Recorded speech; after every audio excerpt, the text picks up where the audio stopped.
Hi folks, welcome to the Mask Fan Attic, the attic above Horror Hotel, where we look for old masks that, you know what, let me move that chain out of there. Let me just unhook that. Let us free ourselves from the chains of the tyranny of mediocre video production. Well, okay, let's not aim too high. Let's keep it realistic, but that's a little better without that chain right there, isn't it? Kind of blocks your view, you know? I think it's better. Anyway, here in the Mask Fan Attic is where all you mask fanatics and other Halloween enthusiasts can, well, take a look at some old, cool Halloween masks that you might have forgotten about and that you might not have known ever existed. Ignore that thumping sound. That is the chain. You're in no danger, at least not from that. Anyway, looking for interesting old masks that may be, well, let's see, maybe interesting because of, well, they're just old and rare. And oh, here's one right here. What an amazing coincidence. This is a creation from a dear friend of mine who is no longer with us. And when I say with us, I mean he is dead.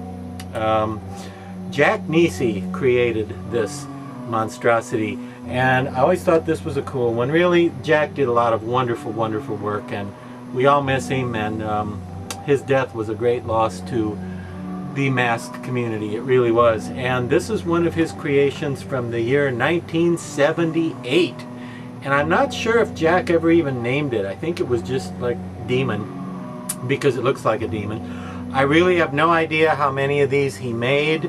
I've only seen pictures of it, I think, twice over the years, so I don't know. He may have had some of these in costume shops where he lived, which was Omaha, Nebraska, back in like the early 80s when he was really cooking on mask projects. Or he may have only made a few and sold them to friends, or I don't know, but always kind of liked the Demon. And the interesting trivia fact about the Demon by Jack Nisi is, if you have a collection of famous Monsters of Filmland issues, such as this one, which I conveniently located just now for your viewing pleasure. Look at this one right here, okay? You know that cover? Look for that one. It's issue number 144 from June of 1978, okay?